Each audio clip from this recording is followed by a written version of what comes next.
place that we'll see shortly that the majority of people would just, you'll see. It's a hellhole. Like, you're like, oh, this looks like a great place, and then you're like, why the frig am I in here? For those of you that don't know, this is the guy that put Hunt Stock together.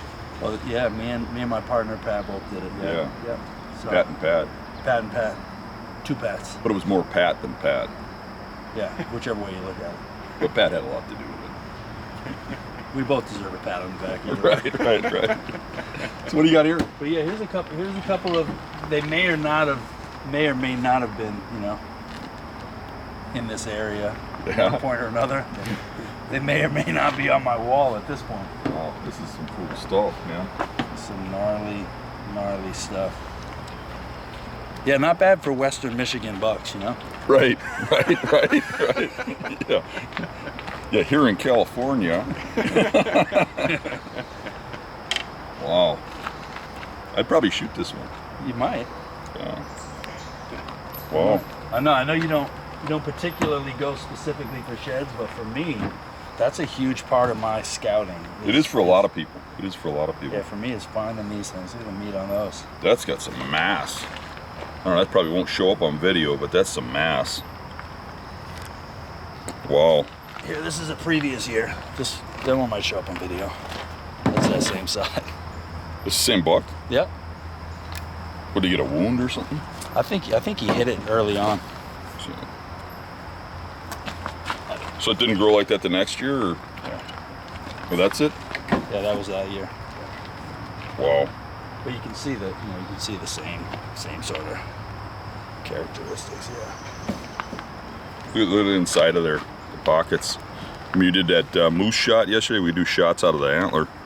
You could have done it out of this one too. I did not partake. In those, but yeah, it's gonna be fun, man. There's a lot of. I'm curious to see how you look at it, because I've spent several years like really dissecting this thing. Let me show you that. I spent several years kind of dissecting this entire place and crawling on my hands and knees through it before I learned about it. And Dan over here has been in here a couple of times too, and he can probably attest to the fact that it's not an easy. No, it's not. So this is how I actually met Pat. Is I was in here one time hunting, and I was actually tracking, and I had a long day. I think I did like 13 miles that day, and I'm dragging ass. I came out in the dark, and I'm at my truck, and I'm putting everything away, trying to change, just soaking wet. And this guy comes up, and he pulls up in a Jeep, and I kind of like, I don't want to talk to anyone, so I'm just kind of like, whatever. And he's like, hey, any luck? I'm like, nope, didn't even look up. I was like, I don't want to talk to anyone, I just want to go home. And keeps knuckling me like a warning. Where were you? What were you doing? And I'm like, damn, this guy won't leave me alone. So I turn around, I go over, and I was like, holy shit. I was like, you're Pat. He's like, who are you? I was like, well, I know you. You don't know me. So we ended up kind of becoming friends, and yeah, I mean, that was pretty much it. Yeah, I had some family that lived close by a little while back, so I had hunted a few years prior. But it's one of those. This is like the hell of the Northeast. You get into some of this mountain laurel, and it's a see. You can see why deer get big, and you can see why people don't want to hunt it. So yeah, and it's real hard. It's real hard for the trackers in here too. And we have a lot of guys that track in the Northeast. Yep. And I have enough cameras in here to see. Like, I'll see guys come in, and then there's been some successful guys, but most of them leave empty-handed, because you just walk into these walls. So they'll be tracking the deer, and the next thing you know, there's no way to. It's not just open timber and just following tracks. You'll get into areas where it's a wall. So it's 3 miles of wall. So good luck. Nice. So it'll be fun. I'm curious. I can't wait to see you climbing through this shit. This is gonna be fun. All right, let's do it. Here in New England, there's just rock walls for miles, because there was all kinds of early settlements here in the 1700s. So a lot of them are for property lines and farming. So when they were farming and trying to farm the areas, they were digging up a ton of rocks. It's really rocky soil. So they would just pile them in places. So some areas you'll find just a pile of rocks. Others, they'll do stuff like this, where they'll have a rock wall, and they would have used it for, penning up their animals or marking the boundaries of the property. So sometimes this one right here particularly probably goes for 2.5 miles, and then it squares off, and it's like a giant fence, you know, a natural one. New England at one point, I'll get this wrong, but New England at one point was like only 10 or 20% forested. Yeah, they Used to be deforested the whole thing. all farms and fields here, and it's like basically all of this used to be fields and farms, and that's why you'll be miles and miles into the woods and see like elaborate systems of rock walls and cellar holes and stuff like that. It's cool. Yep, It's yeah, very cool. Because when the first settlers arrived here in the country, this is pretty much where they landed out here. So there was an influx of people that came in, and they needed wood for everything. They needed wood for burning, for building, for shipbuilding, for everything. So they just deforested everything. So it was all like Dan was saying, it was just all bald back in the day. It's this field. Now it's all overgrown, but even that's, you know, part of something we look for when we're hunting. We'll look for this right here. Here's a break in the rock wall. So in the middle of the woods, you'll see a break like that, and a deer would obviously rather take that than have to hop over it. So sometimes you'll find a break in a rock wall and throw a camera on it or something, and you'll notice that that's actually something that can assist you and kind of funnel the deer too. There's some more rock walls here. You see, this used to be like the entrance of an old farm. You see the old road up here, so there's rocks on both sides of it. And up here, there's, you know, just piles of them, and it flattens out, so there's probably a dwelling there at one point.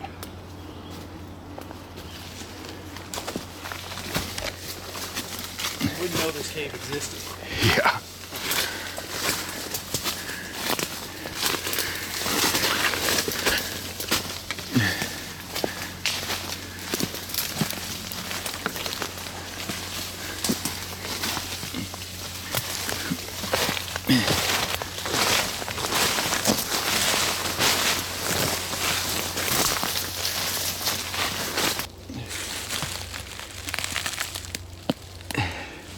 You're already dropping acorns? Good, now we found an area with his acorns this year. Thank you, Dan. Pat, this is like the second spot I found where there's beds right in these trails, you know? Oh yeah. Yeah, right on the edge too. Yeah, right where you're standing too.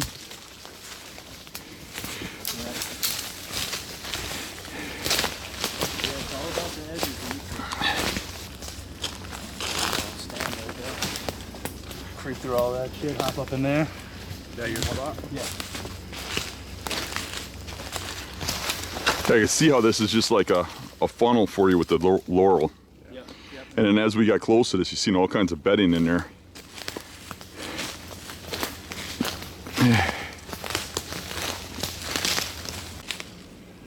So we got here and Pat's showing me the property.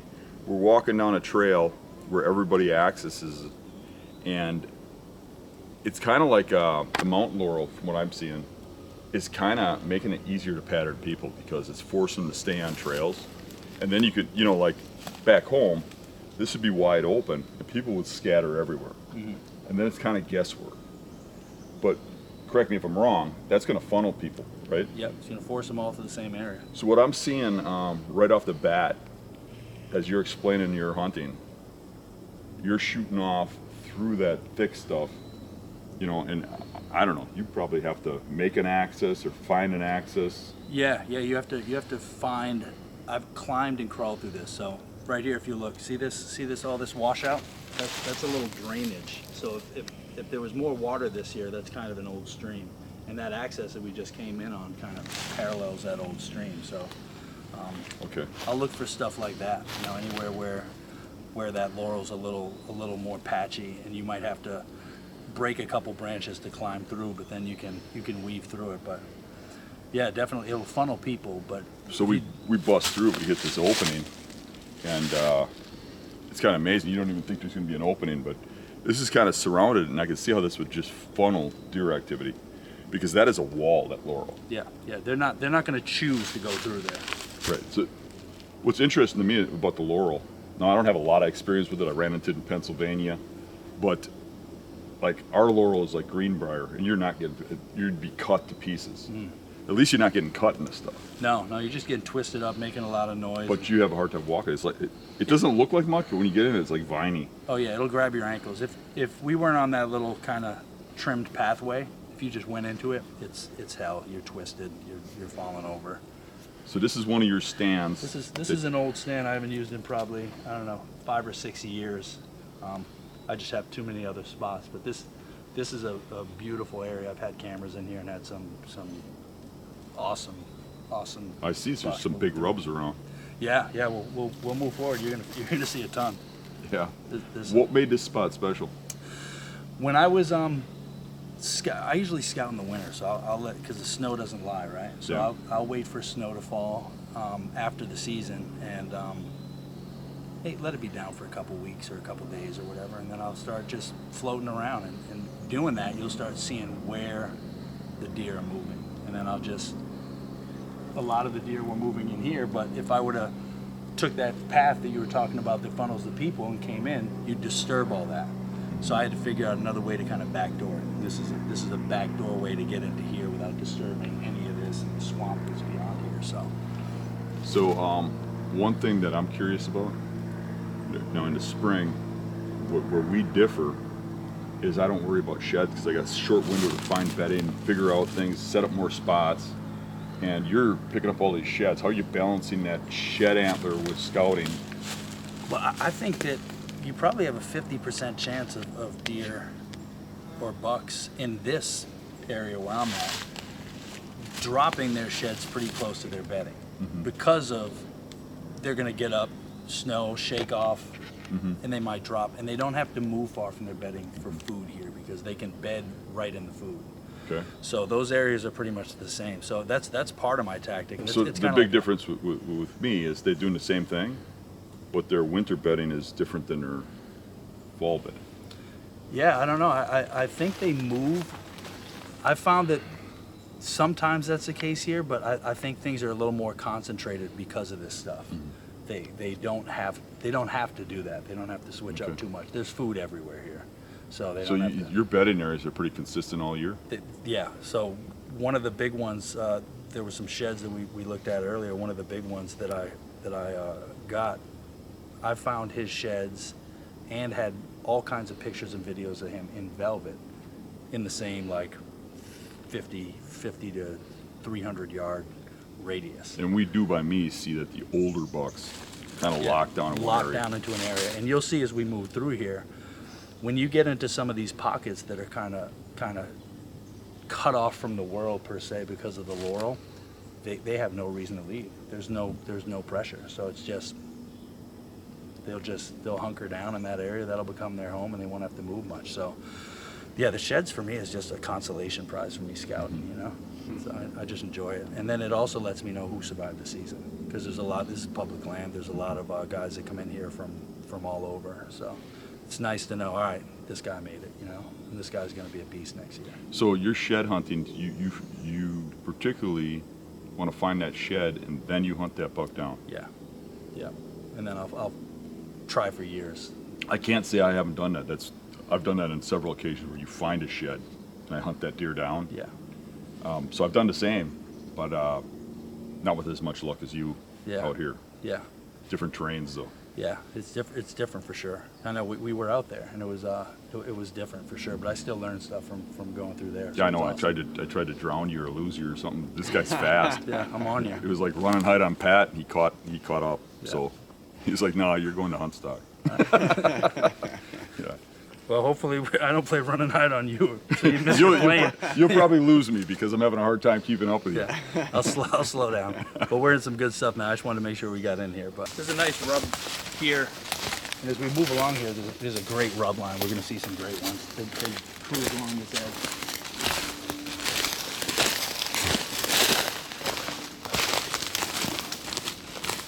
On them.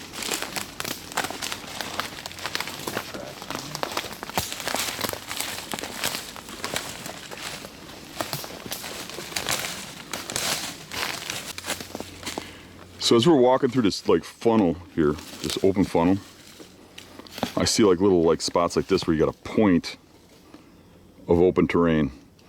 I can see them bedding right on that point, like where that big oak tree is. Exactly. Is that what you're seeing? Yeah, they do that. And what they do here though is this laurel is usually patchy on the edge, and then it just gets impenetrable. So they'll be in that. Yeah, but where they can see this. Perfect. Yep. But in where you can't see them, right? Exactly. Yeah. Exactly. Can't tell you how many times you'll go into a spot and you'll get close and you'll just hear them taking off. You know? That's exactly what I'd be looking for. The edge, but on a terrain feature. And you got the elevation there.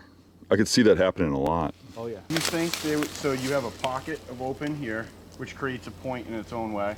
Then you have another point right there that is the Laurel. Do you think they would be in the point of the open point or the point of the Laurel? But on the edge, kind of utilizing this. So if you go to this terrain feature that's up here that he's saying, they can look into this open and the open on the other side and down. And there's so they can see the 270 degrees if they're in the point of the Laurel as opposed to and they have the protection point behind them. Nothing is going to come behind them. And this particularly northwest is that way. So so that wind is blowing over their back. So they have nothing to worry about coming behind them. I would say it could be either. You check them both, but you know they're going to be set up to monitor danger. So right here they can see 360, like you said. They can see down there. They can see over here. Over there, they can monitor this, which is the main place where somebody would funnel right through this open area, or a coyote or anything. And anything coming at them is going to funnel up this point, and it's going to be. They know where you're coming from, and they're probably going to be over there, you know, with the wind to the back. You know, watching the open, even over here, you know, and probably with the wind blowing this way, they'd be there more, or on the thermal with it dropping down this hill more, you know, don't you think? Yep, I agree. I think they utilize that for sure. They'll watch the main road. Sure. Yeah, I guess if you have a good wind like that, then if they're bedded in there, you don't need to be able to see 270 degrees because there's 270 degrees that they're not going to get attacked from. They only need to see what's right in front. That's why they like points so much. And this is like a reverse point, right? Yeah. It's still a point, it's just pointing that way instead of like this one pointing this way. You can see right here, there's a couple of nice rubs right down here too. So on top of that, like you said, that's that inlet. Now this is a crossing area. See, what you'd see a lot is a guy would set up on this stuff right here, these points, these rubs you're talking about. Yeah, those are some nice rubs.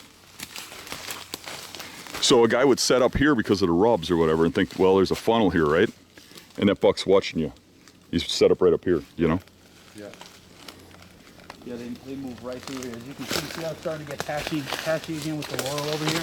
So it's forcing all of this down to a nice point up here, and there's a swamp. So that's what we're about to see next.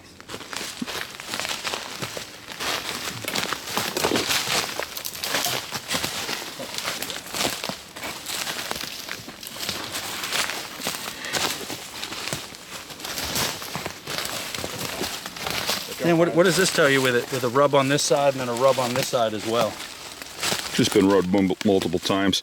You know, a lot of guys will tell me it has to do with the direction of travel. I don't think so. I don't know what your thoughts are, but I watch deer come into these spots and they kind of move over to a rub tree and they rub it whichever direction you're facing. Yeah. I mean, if you saw 50 of them and, you know, 40 of them have it on one side, maybe you can get a direction of travel. Yeah. But I think when it's one or two, I think they come at it and they just walk by and, oh, there's that tree, and they go rub it. What about a scrape? A lot of people say the same thing about a scrape. If you see it, you know, blown out this way, he was coming this way, going that way. I see that on field edges, but in woods, it's like they'll be going by and they'll head to that scrape to market and then keep going. Yeah, okay. Yep. Because they'll usually circle downwind of wherever the scrape is and not even appear unless they want to go leave scent there or they smell something they like, you know? I think a lot of people kind of think about it too much, and in the world of podcasts and superheroes, they want to come up with something. And what they're thinking, they're trying to come up with a real positive theory. But I think that if you've actually had world experience and you're watching them work them scrapes, that's not what I'm seeing. Yeah, less rhyme or reason. Yeah. Look how high this is right here. That's above the belt high. Yeah. That's a big buck to hit that. Yeah, it just keeps going. Over here, we're going to come to a beautiful edge with some huge oaks and a swamp in here. So it's a real nice kind of transition area where the Laurel funnels everything down, and then there's huge oaks and a ridge. There's multiple points of where this happens, where the Laurel is dumping them into an area, and there's kind of an area where it's a lower lying area, and they have protection all around them and food, but it's low. It's almost like a bow. So in the afternoon, the scent just kind of dumps in there from some of these higher points, and you know, it's really hard to hunt. I find it's hard to hunt those lower areas when those thermals are going to dump right down in there, Yep. unless you're lower than them. You know what I mean? Because that's they come here specifically before they're gonna leave, because there's a really big oak ridge up here that's a main food source for them, and there's some other stuff up there that they eat as well. So they'll wait down in here and just wait for all that thermal scent to kind of drop in, know whether there's danger or not, and then decide which way they're going. So with how thick this is, it's got to be, you got to set up for thermals instead of wind, because in that calm period, Yep. it's going to be all thermals in here. It's all thermals, yeah. Yeah. You find this breaks up a lot of the wind? Yeah. Yeah. I mean, even right now, right? We're all like kind of sticky. I was yeah. You can feel just a slight breeze, but yeah, there's not much in here. It'll open up a little bit over there once we get a little bit higher, but this is real stagnant in here, which that's why there's rubs and stuff. They feel real safe in here. There's not much happening without them getting wind of it first. You think it swirls when it comes through here? That's the Laurel? You're damn right. Especially open areas. If you get it pretty thick and then you got a little open area with some big oaks and Yeah. stuff, you're going to get some tumbling. It's great because there's big deer, but the problem is once you get them, as you can see here, this isn't ideal dragging terrain. So you're breaking your ankle as well as trying to drag a deer with good sized antlers through all this stuff. I just heard an acorn drop. That means we're back. Thank you, Dan, for more acorns. But yeah, it's hard dragging through here because their antlers and legs, you think they get caught on regular brush. That Laurel will tie them down. Yeah, that Laurel too. And look at the terrain where this is, what's under the Laurel. Yeah. You're busting through these big rocks and stuff. I've gone through a couple times. I'm surprised my knees still exist because you'll go through and if you fall forward, it's game over. So the Laurel must be keeping a lot of these bucks alive. 100%. The So- one I got was 11 and a half years old, so on public land. So I'm imagining you are targeting areas that have Laurel. Always, yeah. In any state that I'm hunting, I'm looking for that. Just anything thick, anything nowhere wants to go, right? Isn't that your thing? That's why Yep. out there for you, nobody wants to walk through Laurel those is your swamps. cattails. That's it. You guys see this here with the tracks going in, and there's actually like a big puddle of water, almost like a spring. Yeah, here. it's bubbling up. You guys said you haven't had rain here in like It's been super dry. been almost 4 weeks without rain. that. I mean, and you can see the tracks and the water back up over here right now. Pat's up there filling the water up uphill. Yeah, you can see where they're working their way in. Yeah. There's that. I mean, there's tracks right there. And Yeah, you can see that they mud clawed there. at it. Yep. Yeah. But really, it's relatively dry up here, ain't it? Very dry. Yep. Yeah. Everywhere this year. Yeah, because we're like on the kind of a hillside here too. So And a place like this just takes a lot of just kind of boots on the ground, because you can't look at a map and you wouldn't notice that this deer trail exists here. But in the Laurel, if you look down here, you'll see that a lot of the branches are broken. And you can see where their hooves have been taking the bark right off this Laurel here. But if you were to look on a map, you would never notice this. So it takes that homework in here, or you're not going to be successful. How many hours of boots on the ground do you think you do in spring? Too many.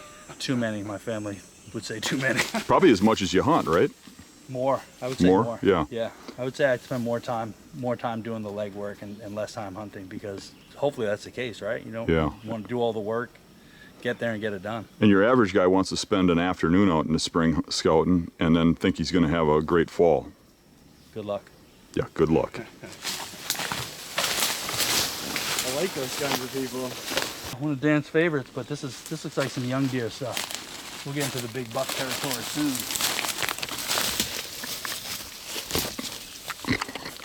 Tastes young. These trails seem to wire from little pocket to little pocket. Yeah, yep. Yeah, they just connect all the little pockets. So unless you figure those out, it's you're blind. So you got to figure out where those are. And once you figure those out, then you can start figuring out where you want to set up. But it's access too, because if you just try to come in off some of these main access points, you're going to be making so much noise going through that stuff that it's going to be game over before you get there, especially if you're trying to afternoon hunt. So there's a lot of prep work that goes into being able to kind of weasel your way in here. If you look at this, there's a bed right here. Yep. Bed right there, and there's a rub marking the bed, telling you that a buck bedded here that had competition, so he marked it so that it was his. So there's been more than one big buck that bedded in here. I'm not saying this is a great spot, but I'm saying it shows we're starting to get into where bucks are bedding repetitively. Yep. Yeah, there you go. There's some hair right here. Yeah. Yeah. It's funny, 'cause I looked at that and I said, I don't know, because I see these sometimes. This is interesting, and I always look for hair to like double check for my own knowledge. And I was like, I don't know, with all the rocks here and everything, but look at that, sure enough. Yeah, for me it pops out right away, but I've looked at a million of them. Yeah. As soon as it's barren and there's no leaves, there's a reason for that. Yep. That's cool. Yep. No, I think there's a nice scrape right up here. So when I do find a bed, like you were saying, those aha moments where it's obvious, you're like, okay, when's his back and everything. You want to, a lot of times, like I want to like actually get in it. Like let's say this was a bed. You know, you actually get down in it and like sit down and like see him from eye level, and like that's usually when you get that aha moment, because you're like, yeah, he can see out, and even if it's not obvious above, like, oh man, he can see below all that stuff out into that bottom and whatever. But what I'm nervous about doing that is he, next time he comes back to that bed, is he gonna go, shit, there's a human sitting in my bed? Yeah. Or would you try to like stand back from it? Like, do you actually like get in a bed like that? Yeah, I don't think it matters. I think when that deer comes back, he's gonna smell you were there anyways. Okay. If you walk past, he knows you're there. Yeah. If you get down in that bed, he knows you're there. Your scent impact to that spot is so heavy, there's no disguising, he knows you were there. Yeah. So not getting down, it's like people say, you touched a rub? It's like, that's the stupidest thing I ever heard, He because already knows. just walking past, he already knows. Yeah. So what do you think? I think in an area like this, particularly, what I found is that the vision for them is less important than scent and sound here, because as you can see, like, you can't see much. So he's gonna hear something or smell something before he identifies you with his eyes as a human. You know. Same way with us. Like if you were here right now and we started hearing crashing, it would be a little while before we knew it was a deer, a coyote, or some guy stumbling through the woods. So, and as we get up here, you'll see that if it's in some of this thick stuff, I think they're relying a lot more on their nose than their eyes here, unless it's, you know, like below there where we have that clearing, you know. So it's kind of like the swamps. Those swamps, they'll get to thick stuff and use sound, right? Yeah. Sound, but when they get next to edges and stuff, they'll still use their eyesight, but they'll use it short. They'll watch a trail right next to them and stuff. But they'll slip out. You won't even know they were there. They'll just slide through that crap, slide out, because they feel confident you're just going to walk by or whatever. But for the most part, you're right. I think that they're just going to get in a ways, and as you're coming, they're going to hear you coming, and that's going to be their plan. And I mean, I can't tell you how many times that I've been in stuff like this where I've walked and you'll get 10 yards from a good one, and then all of a sudden he'll hop right up, whoop, and just go through it. So they'll stay hunkered down, knowing that they feel secure buried in this stuff too. You know, honestly, looking at this, I'm thinking, wow, we should have did this before I did my seminars. Because I was telling people, looking at the maps of this stuff, that I thought bucks would be bedding leeward sides, watching below them, thick up to the back. And you're right, it's kind of like a rolling swamp with the Laurel. Yeah. Yep. You know? Let me ask you this. So I asked you a question yesterday, Dan, and I asked, how does big buck bedding change in the pouring rain because they lose their senses? How do you think in a spot like this where it is so thick, and like you said, they rely less on sight, more on their ears, do you think when it's pouring out that they will go into a more open area, maybe back there where we saw like those little pockets, or do you think they still feel so safe in here that the pouring rain won't change that? Yeah, that's a good. I would think it'd be the opposite. I think they'd really hunker in deep. Yeah. Because they're not going to see as much with the movement. Yeah. And this is, even the open areas are somewhat thick, and if this is moving around, you could miss somebody walking right through her, or a deer walking through her if everything's moving. Yeah. Yeah. I think they would hunker down, but that's a guess. Yeah. Yeah. You know, Pat would Yeah. have more insight because he's hunting it. No, I think it depends on how deep they are in the stuff. You know, if a deer is in the middle of a gigantic swamp, you know, he might be treating it different than if he's kind of living on the edges of some food sources. This place particularly, there's just huge swaths of it. So I find there's some deer that have been taught to like stay in this stuff, and then there's some that are more into the edgy They all got stuff. their own attitude like a person. It's funny, man. I have so many cameras that I see different attitudes on deer. I have some deer that when they see the camera will bolt. They'll see that infrared and they'll lock up and boom. I have one that he's probably 10 years old too, and every time at night if he sees it, he's gone.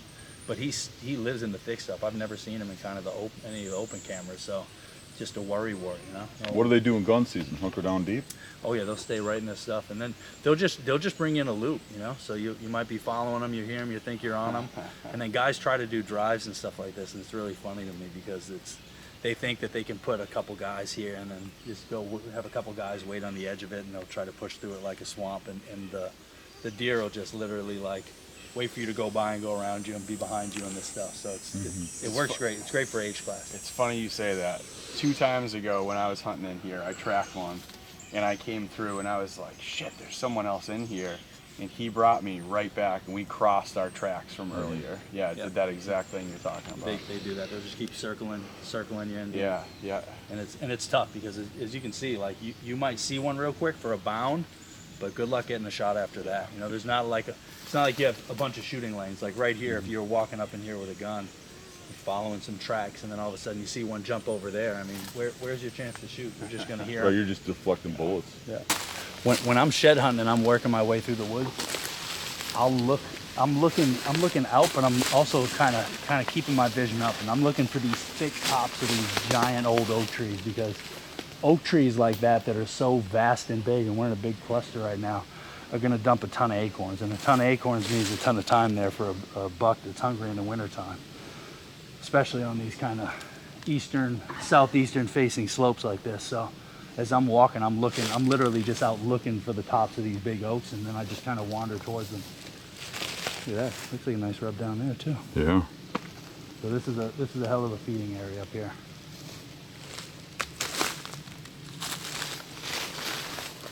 Like, these are old, big old.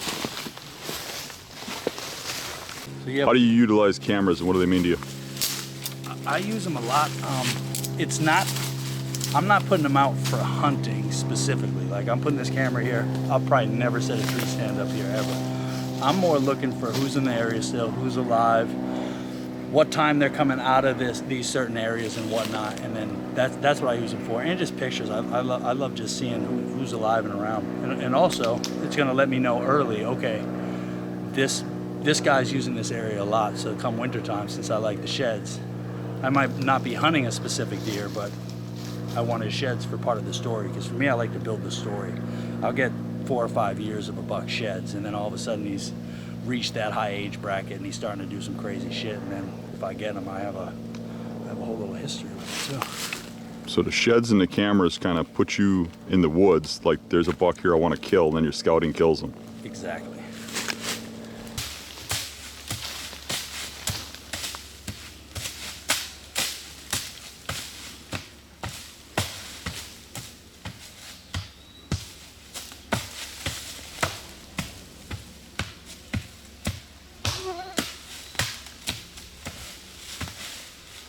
Deer love the smell of fresh dirt. Yeah, opening up the scrape. Yeah, open it up real good. Yeah, and then chuck that thing far away. No, they love to smell that fresh earth. If you even go over there now, you'll just smell it. Mm-hmm. And they'll come up here just out of curiosity if they don't smell us. Once one activates it, you're good. Who needs scent? Yeah. I do that with the licking branches too. You know, talking about busting up the dirt, you know what really works well? Every place I piss, a booner shows up. Go take a piss then, damn it. You're the old camera, brother. We can test the theory now. The camera's here. The time is 9:12 on August, where are we at? August 11th. We can test the theory. Another trick that I do other than open it up is we'll find the licking branch. And people are gonna say that this isn't real online. They're not gonna believe it, but I'll put the pictures up for you. But if you see the licking branch, you gotta lick the licking branch. Mash it down with your teeth a little bit. People would say that was ridiculous, right? Yeah, I've never seen that, but it's not ridiculous to me, because what you're doing is you're getting the odor out of the tree. That's what they're looking for. And once you taste the spit of that buck, you're on them. That's all it takes. Can you get a little Ready bit to of go. that one right there? Can you get a good bite on that one? This one that's hanging out right here. Yeah, get the Just cobweb. yeah, get the cobweb and everything. It's a little dry, bud. Did you catch a spider? I got That it. might be Beast Junior. You can hardly see the scrape now, but you can see the branch.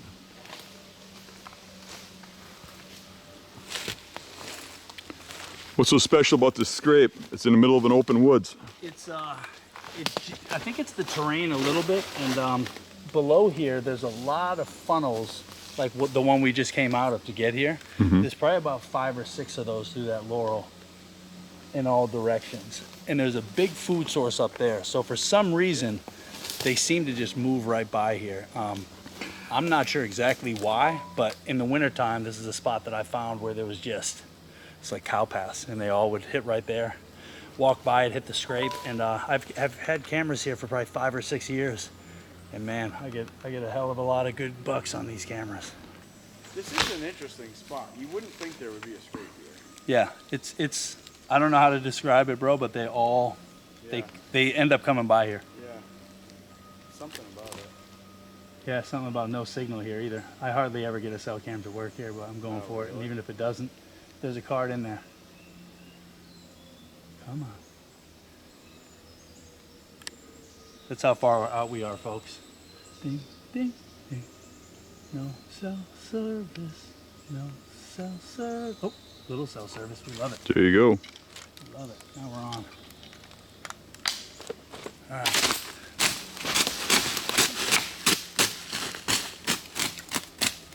What's these Oh, birds? look at that acorn in there. There's a huge acorn in there.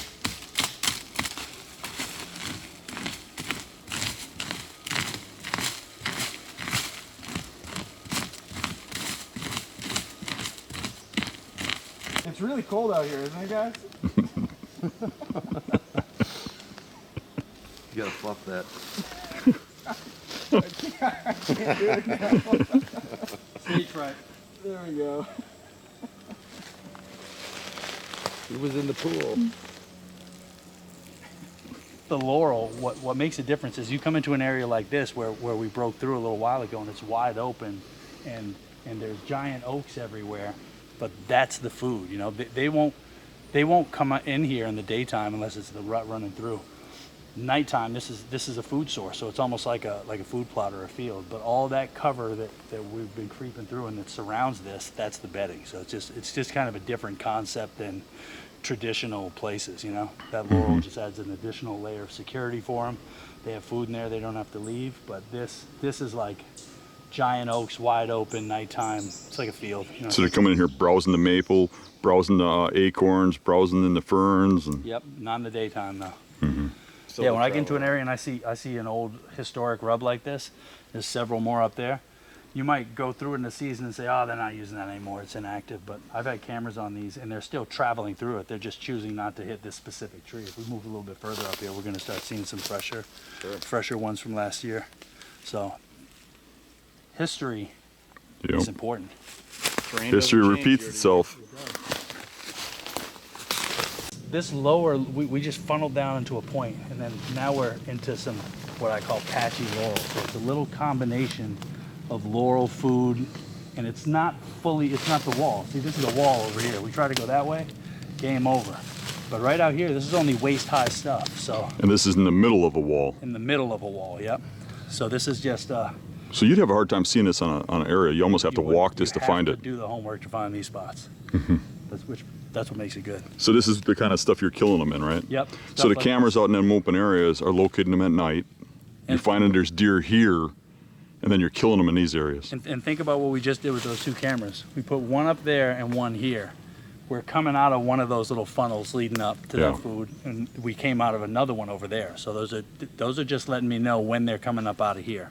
So that way, then I can decide, all right, if I'm going to hunt in here, when's the best time, who's in here, etc. But yeah, these are the areas I like. So do you, here it is really hard to see the bedding on the ground, which I hear from a lot of people. So what you're doing is you're determining where those bedding areas are. You don't necessarily have to see the bedding. You just have to know where that buck is bedding, kinda. And you're determining that with cameras, with shed antlers, with sign, with rubs. Yep. And I find that they don't always have a specific bed per se. You know, the one that I killed a couple years ago, he had a knoll that he liked, but there wasn't necessarily one base of a tree that he was sitting Well, at. that's what we're looking at too. People take that wrong. Like a bed, they just think it's Yeah, like one specific. when I'm hunting a buck, and I'll often refer to it wrong, I'll say I'm hunting his bed. I'm hunting his 50 beds in that spot. Yeah, exactly. You know, 'cause- they have multiple. Right, they get up and they move based on the wind and the thermals and stuff all day. Yep, they might stay on the same knoll and be on one side of it or the other, but that area is their safety pocket. That is one, I think in the Northeast, I think that is probably the biggest misconception. Because like when I first came across your stuff, I was just out there scouring for like beds, you know, because like some of the beds you have out west, like they are just hammered down. It's like it's obvious that it's a bed. And I was just killing myself trying to find any bed that was just hammered out like that.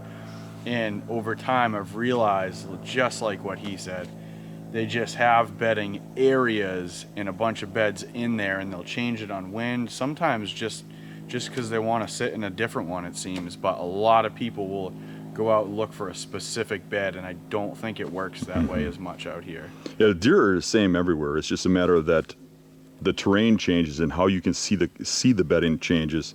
Like by them marshes and stuff, it locks in. You can see those beds real easy. Yeah. It's not any different here. I mean, you got the beds the same here. It's just a matter of they're harder to see. Yeah. Yeah. Yep, we got some cover on top of it. Yeah, and over in here, this is a great bedding area. It's thick. It has everything they need. It has food, thick, safety, cover, and you know, just everything a big buck would need to be able to make it to that old age bracket. Oh shit, there's one right there, look.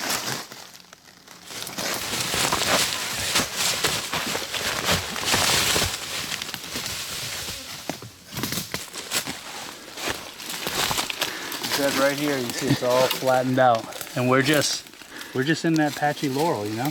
There's no rhyme or reason why it would specifically be here, other than there could be fucking a deer bedded 20 yards from us in any direction right now and we wouldn't know. Yep. Yeah, it's got some wear to it. He's using it for a reason. Yeah, I'm using it now.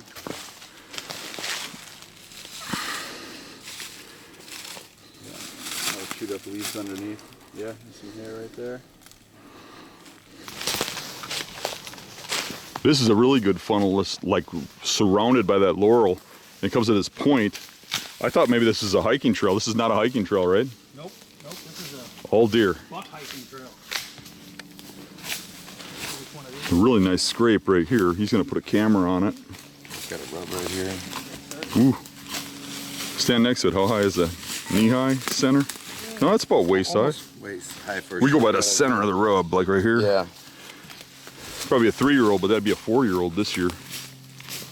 And he's probably not the only buck coming through here. It's probably every buck in the area. There's some goons, man. People from New Hampshire would never.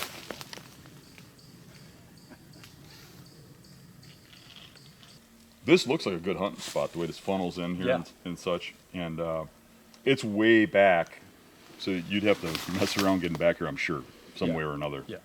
But now you put a cell cam in here. If you actually got that buck consistently come through, which I could see happening real easy. The heavy scrape here, you can see there's a narrowing and a bunch of signposts, like these. He's rubbing, marking. So there's a lot of deer going through here. This trail actually looks human, it's so heavy. But it's in an island inside the laurel. You know people aren't walking back here Yeah, much. no. So how would you hunt this? Where would you want to be, and how would you get there? It would be real tough, man, because it drops down, the terrain drops down behind us, and it goes down to a nice swamp there, and a lot of them are in there now. They're down there in the deep stuff, and the wind and the thermals are going to dump down in there. Yep. So there's some spots that, you know, I don't want to say it's unhuntable, but the odds are in their favor a lot in this particular area. That's probably why that scrape's so dug in. The wind can be in their face the entire time, you know. So I don't know. I mean, you could set up there, but I don't know exactly where it would be. You'd have to have a crisp breeze. That'd be the only way I would do it. I know that the average guy would come in here and look at these trees over here because they're perfect. Oh yeah, But that's a mistake. 100%. You dump it. Your scent's going right down to Because them. it's downhill. You'll have pictures of them all the time. You'll get pictures of them in the day here. You'll be stoked. You're gonna come in here and you're not gonna see a thing. Right. You might hear them. They'll come in and then you'll hear blowing and cracking in the laurel. And that'll be So it. if you wanted to hunt this, you'd have to find a way to get in one of these trees Yep. below them, and that would be problematic for coming in. Yeah, problematic, and also I'd have to choose a wind that's going to kind of take my scent this way. So it'd have to Instead be of down there. a real crisp north wind, and I would choose probably a morning hunt because I know that they would be coming off of that food, working their way down in here. And if that wind's blowing north with this scrape, I would say that they might hit this first to see what the heck might be in here or what might be in the bedding before they do And it. a lot of guys would have to hunt here because of the sign. But literally, this Laurel is funneling those deer. You could say, this is too problematic for me. I'm going to hunt further down the same trail where the sign ain't. But these same deer are going to be there. Yep. Same thing with where we were a few minutes ago in that patchy stuff. If you get into that patchy stuff, that's better for me because they're just meandering through there. This is a pinch point funnel. They're here for a reason. They have good scent. They're confident walking this trail. That's less likely for me. I want to be where I find that the real big bucks, yeah, they leave the sign like this in certain areas, but where they really, really are, where I killed my big one, there wasn't much sign where I killed him. On the outskirts of it, he made a perimeter for damn sure. The biggest buck I ever shot, there ain't a rub or a scrape within 100 yards of that bed, and I watched that buck bed there dozens and dozens of times, picked up one of his sheds right in the bed. 100%. And that buck didn't have a rub or a scrape within 100 yards No, of that. they don't want the attention. They want the attention on the outskirts and when they're on the edge of doe bedding and trying to push other deer away, but not where their home is, you know? Yeah. Same as you. You might get rowdy at a bar sometime and ruffle some feathers, but you're probably not going to do that. Your neighbors won't like you if you do it around your house too much. Right. So It's funny you say that. The biggest buck I've ever shot, exact same thing. It was a spot I found, and I just believed in it because of everything lined up, but there wasn't a scrape or a rub. And I got in there, and I was like, shit, this is not it. And I was like, man, I saw a big track in the mud. This is the one I was telling you about earlier. And even when I went in there to hunt, after I shot him, I walked around there just to see. There was no scrapes, no rubs, nothing. And it was just probably a 20-acre area that he was bedding, and there was zero buck sign in there. it's a puzzle, man. So here's one piece of the puzzle. Up there where we laid some of those other cameras, there's other pieces of the puzzle. You have to be able to zoom out and look at that puzzle and know where in it is the best place for your stand to fit in that puzzle. Like there's sign everywhere. So you have to take 1 + 1 + 1 + 1 and say, all right, with all this information now that I put the work in for, here's my best chance. You know, don't just find one piece of sign and then just set up on it. You're doing yourself a disservice. You got to pick it apart and then know what does this mean for those 2 and 3 other spots that we just went by. How do they interact? Is there a reason are they utilizing it in a certain way, you know?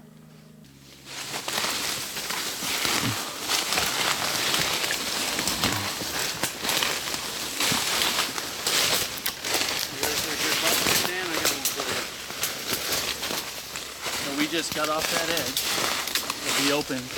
Now we're probably 30 yards in the thick shit. And what do we got there? With a couple of them right there. Yeah. With the thermals dropping right down to them, right below that scrape. So a buck can sit right here and smell whatever's working this edge all day long. Yeah, it would be virtually impossible to get close to that deer. Yep. That giant rock, or a tree growing out of that giant rock. Huh? That was cool.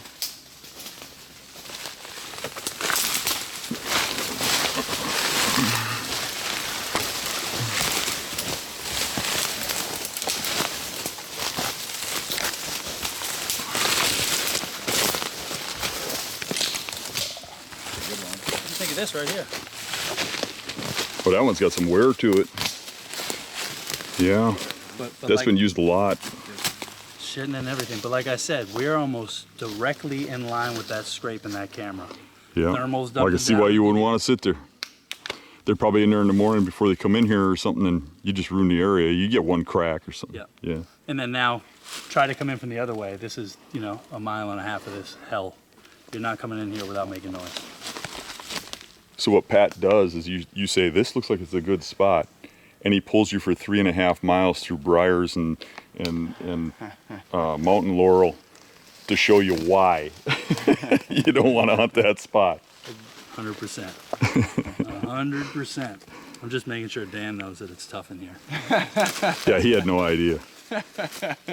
Dan was sitting up there in I'm the never open woods. back in here. But yeah, you wouldn't, you know. Yeah, that's a good bed. That's worn. Yeah. You're gonna see there's more, you know. Once you Yeah, get they're like everywhere. this There's beds in here everywhere. in. Oh, right here, look on top of this rock. This is definitely a good bedding area.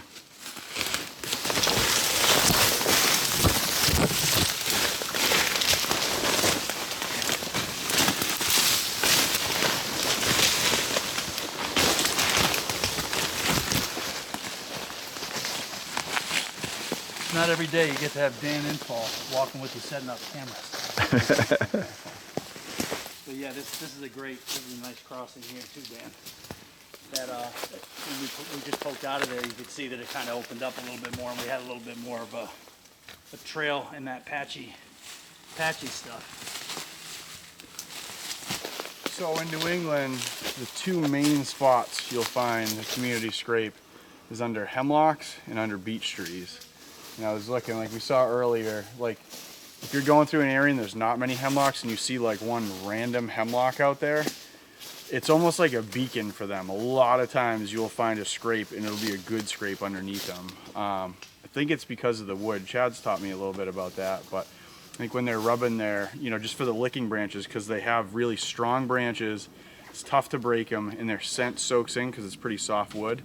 So that's like that one we saw up there is just like a random hemlock tree in a sea of no other hemlocks. It just seems to be like a beacon that pulls them in for stuff like that.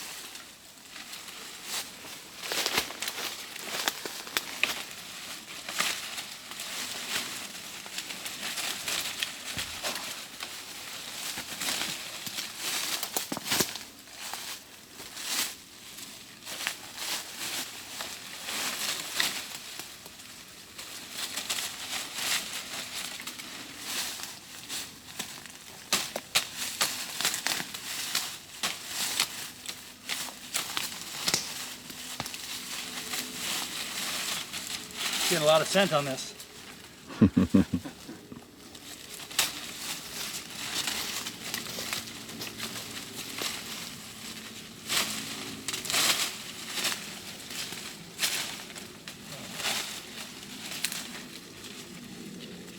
Don't break our way.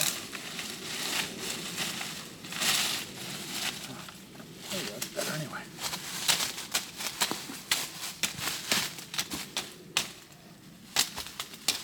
I get the leaves off mainly because it'll fucking keep setting off my camera. And it limits visibility. There's nuts on there? Yeah, those are beech nuts. Did you ever hear the old saying, I'd love to spit some beech nut in that dude's eyes? Yeah, good song. Grab a mouth of those. Yeah. Chew them up. No, I gotta be nice to Pat, so he lets me come hunt back in here. I'll do this. I'll get it all, without touching it too much, I'll get it all nice and absorbent for him. How fast do you start getting pictures on something like that? I bet within a couple days. Now that's a damn licking branch right there, folks. Yeah, and we'll just beat the ground up. I'm not one of those guys that's wear white gloves and a suit. Don't touch anything. He knew we were here way before. People see these and you think it's more laurel, but it's not. This is actually the leaves of a eastern tea berry. There's red berries that grow on these, and they're chewy and they taste like mint gum. Same thing with the leaves. The Native Americans actually use these as like aspirin because it has the same chemical they put in aspirin in it, so you can eat them. Taste like wintergreen. These are actually pretty good. Yeah. Damn good. And It tastes just like you said, wintergreen. Yep. So you can wolf some of these down. get rid of the back pain. It's killing you from climbing through Laurel. It'll get the taste of beech nut out of your mouth, I know, right? that wasn't too good. We just tried beech nut and it wasn't too good. That one, Dan. So one tip Pat just gave me is that the tea berries he just showed us look like holly, but holly will kill you. And he said you can tell the difference because if you eat the holly, you die. That's the one way to know it. You shot a giant buck using these methods in a laurel type forest. Yeah, something very similar to this, and it took a long time. Just like I said, these type of places really take time for boots on the ground. But yeah, very similar to this, very similar terrain. I had found a set of sheds in like 2016 or something like that with my kid that had kickers and stuff on. How big were those sheds? Probably 160s-ish. You know, real big and heavy, and it was just unique. It just had, you know, kickers coming off, and I had never found anything like that before, and they were half chewed. So I started putting cameras up and trying to poke around, and it took 2 years to get even a picture of them, and I only had one. And the picture is this deer going by, and it looks blurry, but you can tell the rack's big and there's something going on, which were some of the kickers going off. So that's why I called it the electric buck, because it looked like Einstein electricity coming off his head. So it took 2 years to get pictures, and then after that, I just kept, you know, tightening up over the years, using cameras and going out in the wintertime and spring and summer all year, and just scouting and just, you know, stalking him specifically, looking for his sheds. And I found every set of sheds except for one, and I know where those ones were located. But yeah, it took a long time, but just using these so the tactics, sheds and everything just kept narrowing it down. it kept narrowing it down. Yeah, at first it was funny because you'd get one little piece of the puzzle like we were talking about earlier, and at the time I would think that one piece of the puzzle that's the piece, this is it, you know. Mm-hmm. But as you get more pieces of the puzzle, you start looking at it, and it makes it different. So after I had a few pieces of the puzzle, then that led me to say, oh, what about over here? And then once I went down in that area, that's where he was really living, you know. But I would have him in a spot for a season, and he was all over the cameras in a certain area. But the thing was, based on food and pressure that year, he had the same bedding area probably all of those years, but based on food and pressure those years, he changed it. So he might be coming to some ridges, you know, northwest of it one year because there's acorns there, and then I have cameras there that year, and I think that, oh, this is where he lives, this is it. The next year the food changes, but it kept, like I said, it was narrowing it down. But eventually, once I had enough pieces of the puzzle, I said, all right, all of these pieces of the puzzle, I have them always on the edge of darkness, here, and here. I always have him feeding here, and here. I found his sheds over here and over here. I started just closing the gap, and this got smaller and smaller, and then eventually I ended up right in his core bedroom. And there I found a set of sheds the year before I killed him, and I had cameras in there right around where I found the sheds, and I started having all kinds of pictures of him in velvet, like right off the bat. I mean, just with the bulbs on his head, and it just continued to progress and grow. And all those cameras that I had in that core area, at that point I knew I was going to get him that season, just because it was just constant. Like on every other camera, every other day, he was just always in there all the time. On that particular property, how much pressure did you have? In that area, there was none. That's why he was there. But on the property overall, so much. There was people posting stuff online about it, and there was a lot of people aware of the deer because it was public land. So there was tons of people sharing it, people that knew about him. You know, he was 11 and a half, so he had been floating around there for a pretty long time. But luckily, I went in there one day and got it done. But it was funny because even on that day, I learned something, because I went in there because the wind was on the app. It said it was going to be perfect. And, you know, I get in there and I'm like, I knew he was in there bedding because I had a picture of him early in the morning, kind of that he was traditionally doing. And I was like, all right, he's definitely in there. There's a cold front. Today's the day. Let me get in there. The wind was supposed to be a specific direction.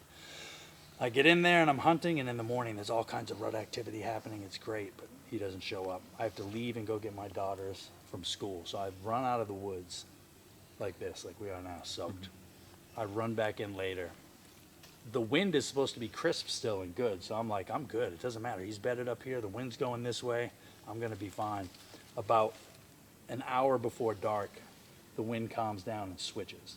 and now it's blowing directly at the camera and in the bedding area where I know he is. So I'm literally texting my buddies at that point. Game over, I'm done. You know, he's fucked, it's not gonna happen. I just ruined it, you know? 5 minutes later, I start hearing crunching through the laurel, and I'm like, oh shit. He would go for about 5 minutes and then stop for 5. 5 more minutes and stop for 5. 5 more minutes and stop for 5. And this went on for probably 45 minutes until I looked over and I saw his rack just coming through the laurel. Because the stuff is so high in some of these places that you don't get to see the whole deer. And at this point, he's walking away from me up the ridge, heading towards that same food source that I knew he was heading towards. So now he's going away from me. There's no way I can get a shot. So at that point, I just, I was in there all day, and there was all kinds of does and, you know, young bucks running around. So I knew that there was other bucks in the area, and I knew that rutting activity was happening, and one of those does had to be hot. So as he was walking away from me, and I knew I was safe and he couldn't see me at all, I started grunting. He stopped immediately. I heard the laurel stop, and then I heard it start moving again, and I'm like, shit. Going, and then it just kept getting louder and louder and louder and louder, and he came right through and gave me a 30-yard kind of quarter and two shot and poked him, and he ran into the laurel, and I thought, I didn't know what happened at first. I just heard like a plowing noise, and you know, I think he died almost instantly. Probably ran 30 yards and was done. So yeah. How big was he last year when he was 11? Well, that's when you shot him, right? Yeah. He weighed just about 200 pounds, and he had it was 175. He scored 174 and 3/8 or something like that. Were any of his sets bigger? Yeah. Yep. 2000. Those 2021 is when I got him. 2018 is probably his biggest. He was like 191. Wow. So for the Northeast, that's a mega giant. We don't get too many of them like that out here. So make a giant anywhere. Yeah. He was great. That's a killer buck. But the fact that the wind did exactly what I didn't want it to do, and I still made it happen, changed how I hunt now. Pay attention to wind, be aware of your surroundings, all that. But if you're not there, you're not in the game, right? So now what I'll do is, because for years I would play musical trees too. I would have them in this spot, I'd hunt there for a day, then I'd have them over here, and then I'd hunt them for a day. But what would happen is I'd hunt a stand, and then he'd show up at the other one. I'd hunt this stand, he'd show up at that one, and I was playing musical trees. So at one point I said, screw it. I'm gonna sit in this tree over and over and over again until I ruin this spot where I see him or I kill him. And now that's how I hunt. If I find an area and it's good, I'll go in there and stick with it, because eventually they're gonna come by, and you're either gonna know you've screwed it up, or you're gonna get a chance. If you're not willing to take the risk, you're not gonna get it. We got to get you on the YouTube live show and talk about your top 5. Let's do it. I got a decent top 5. Yeah. So it's not your top 5, but it's a decent one. I'm sure it's pretty decent. Good. Yeah, I'm with it. All right. Hey, thanks for your time, man. Yeah, this is fun. Yeah, thanks. What'd you find? I found a balloon, and I said, man, if I find enough of these balloons one day, I'm gonna run into Dan Infault. Look at this. Find a Mylar balloon, and you're in Dan Infault range. Now you found me. The legends are true. Happy birthday.